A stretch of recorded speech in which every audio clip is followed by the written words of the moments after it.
So how did we end up here?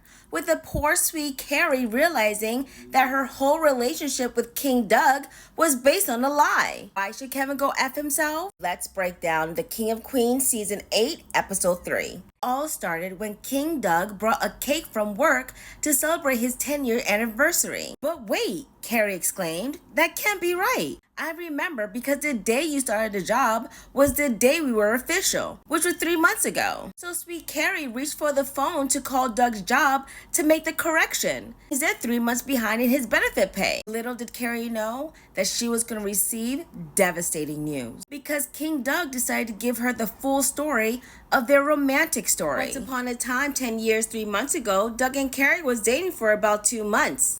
Doug was laying it on thick, but Carrie made it known that he was not going to get lucky tonight. Doug, respecting Carrie's decision, decided to leave, but not before destroying the plant in front of her home. The next day, still upset about not getting lucky, Doug decided to share his frustration with his friends. And Doug's cousin Danny revealed that Carrie has been sleeping around, so it doesn't make sense that she has boundaries. Doug became infuriated by this information because how dare she deny him access to her body? They've been going out for 2 months. He's entitled to her body. That night, Doug decides to dismiss Carrie's boundaries and go for what he wants. And Carrie, surprised by Doug's forwardness, emphasized her boundaries and reminded Doug that no means no. So Doug, annoyed that Carrie has autonomy, informed Carrie that she shouldn't have standards because she slept with guys before. Young Carrie did not have the foresight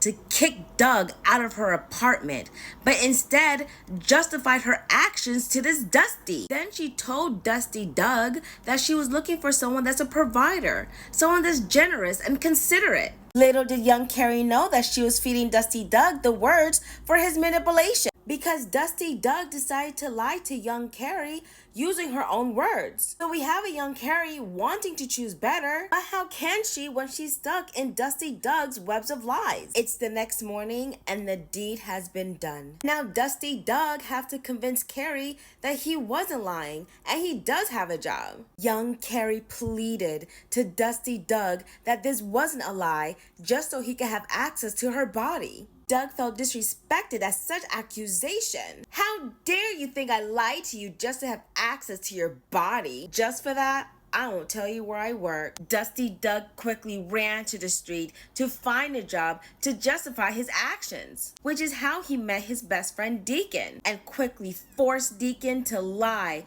to young poor Carrie about having employment, and upheld a facade for 3 months. Make that 10 years and 3 months.